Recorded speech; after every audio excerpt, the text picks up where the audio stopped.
আজকে শুধু আপনাদেরকে মোহাম্মদপুর দেখাবো। মোহাম্মদপুর কেন মানুষের কাছে এত প্রিয়, কেন এই মোহাম্মদপুরের আধিপত্যে বারবার নবাবরা এই এলাকায় শাসন করেছে। মোহাম্মদপুরে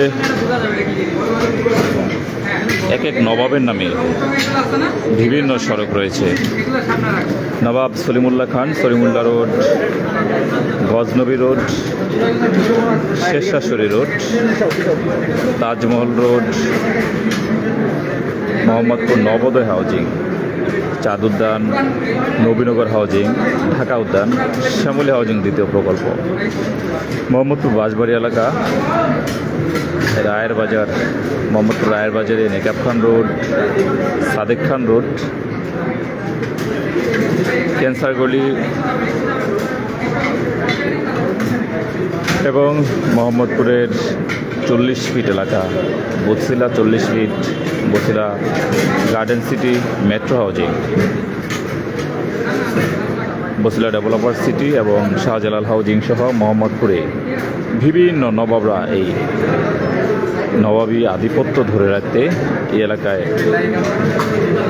সফর করেছিলেন এবং নবাবীদের আমলে যেসব সরঞ্জাম মালামালাদি সেসব সরঞ্জামাদি আজকে উদ্ধার করেছে সেনাবাহিনী। এসব সরঞ্জামাদি, এসব মালামাল দিয়ে মোহাম্মদপুরের পুরো এলাকার আধিপত্য ধরে রাখতে, রাজধানীর বিভিন্ন এলাকায় ছড়িয়ে দিতে এসব মালামাল সংগ্রহ করা হবে।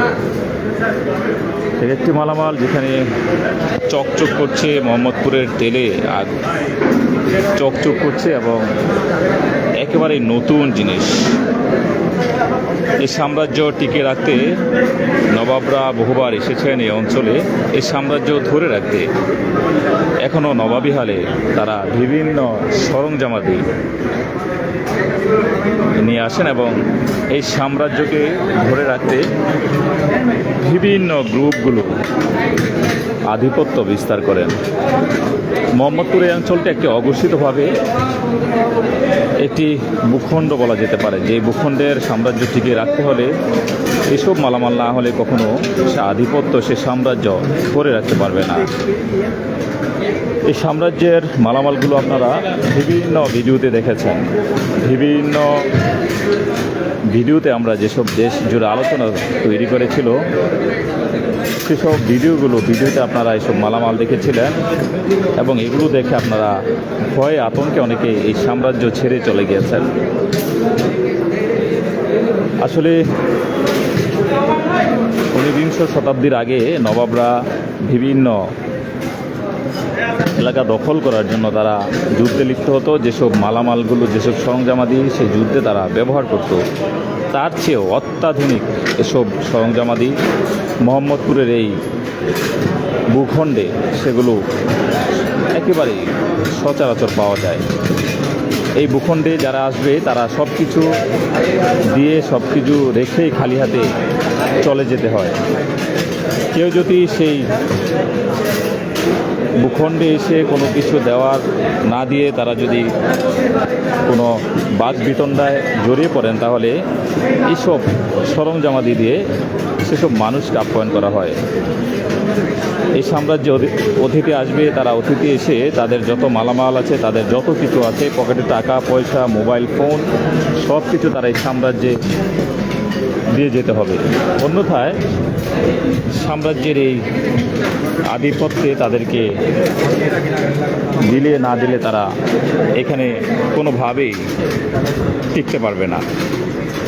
মোহাম্মদপুরের এই ভূখণ্ডে এই সাম্রাজ্যের পক্ষ থেকে যেসব জিনিস দিয়ে আপ্যায়ন করা হতো, যেসব জিনিস দিয়ে অতিথিদের সালাম দেওয়া হতো, সেসব মালামাল, সেসব সরঞ্জামাদি মূলত মোহাম্মদপুরের এই ভূখণ্ডে সচরাচর হরহামেশাই পাওয়া যায়। এই ভূখণ্ডে একটি সাম্রাজ্য গঠন করা উচিত। এই ভূখণ্ডকে একেবারেই আলাদা একটি ভূখণ্ড হিসাবে হিসাবে ঘোষণা করা উচিত, যেখানে সারা দেশের আইন শৃঙ্খলা বাহিনী নিয়ে নানান রকম বক্তব্য দেয়, সেখানে মোহাম্মদপুরের এই অঞ্চলকে ঘিরে আসলে কোনোভাবে